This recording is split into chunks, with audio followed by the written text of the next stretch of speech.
Hello everyone, and I'm a projector, 3-5 projector, and my partner Kelly. 6-2 pure generator.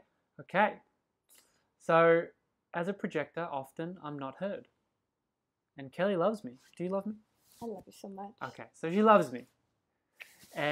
But still, sometimes I'm just not heard if I'm trying to share, and if you're just not available, if you haven't given me the invitation and recognition, I'm just not heard. Now I can take that personally and be like, why aren't you listening to me? Why don't you listen to me all the time? Why don't you give me your attention all the time? But for you as a generator, it's actually about knowing yourself. It's about being in your own rhythm, your own satisfaction, your own joy, and then sharing that as well. But so there's this dance that goes on, and luckily we know about human design. So luckily I know that that's cool. If there's no invitation, there's no recognition, and if I unconsciously just share something, rather than getting resentful, I check in with myself and go, okay, there was no invitation. I wasn't recognized.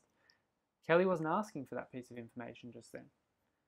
So then I can not blame her in a way. And I'd like to ask you, how does it feel when I share, how about you do this, or you should do this, or have you tried this? And I give you a lot of guidance or information when you haven't asked for it.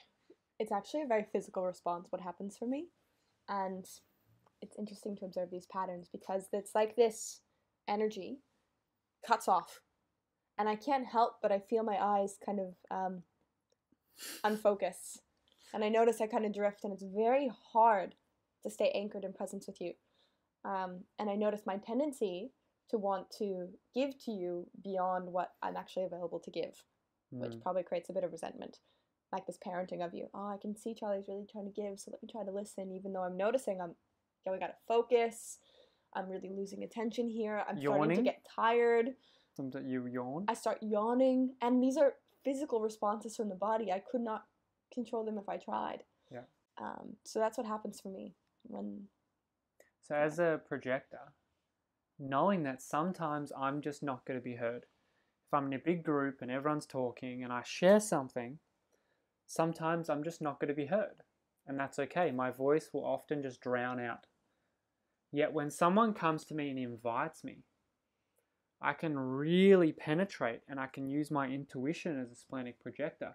And my incarnation cross is penetration 3. So it's very intuitive, very sharp in the moment, and it penetrates. And this is great for what I do, and great for what, running retreats, seminars, workshops, coaching. This is exactly what I want to do, so it's perfect. But in terms of social situations, if I'm just, go to this meet and greet and I don't really know people and everyone's talking, as a projector, my voice can get drowned out. And even in a relationship that's very loving, my voice sometimes just disappears. So this is where the bitterness can really build up as a projector. But there's no need for bitterness if I understand that this is just the mechanics playing out. And there's this sort of understanding, acceptance, acknowledgement. And then I can actually track my self-awareness. I can track myself through my process, and I'll actually catch myself. Is there an invitation and recognition or not? No. Okay. Well, I don't need to share that guidance with Kelly in this moment. I don't need to offer advice to someone. That's just not what I'm here to do. Oh, so I redirect, and rather than my energy going out, which is very subconscious, into the environment, I can actually redirect that back into myself. So when Kelly invites me, my energy can keep going to Kelly and really feeding her, because we're a team, we're a tribe, my energy is very team orientated. But if Kelly's not available for that, well, then I cycle it back and bring it back to me. And it's about me just living my passions, me living my joy, me living my bliss. And that's how we met. You responded to me in my joy and my bliss because I was in Bali and I was fully in my joy and my bliss, and there was the response. So it's about understanding, I actually don't need to offer that guidance to Kelly right now. How about I just come back to myself, bring my presence back to myself, tune in with myself, and continue whatever I'm doing, not on the other all the time. You could also say that you can allow yourself in those moments. Maybe you're not giving the guidance, but you can play in the energy that's available. So because maybe I'm offering open and enveloping, then you can say, okay, I might not want to give guidance, but this is a pretty fun space to play in. So I'm just going to like soak in this good energy without having to give anything. Absolutely. Yeah.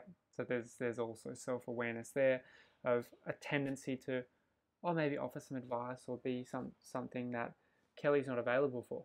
So, Kelly's just beaming her sacral energy. She's just in her sensuality or creativity or joy, or there's just this natural flow. I can just hop in there and we can dance in that. And so yeah, it's a beautiful way and a beautiful understanding that we have, and we can communicate that as we dance and move through. So that's all from us. Yeah. Have an incredible journey and see you on the next video.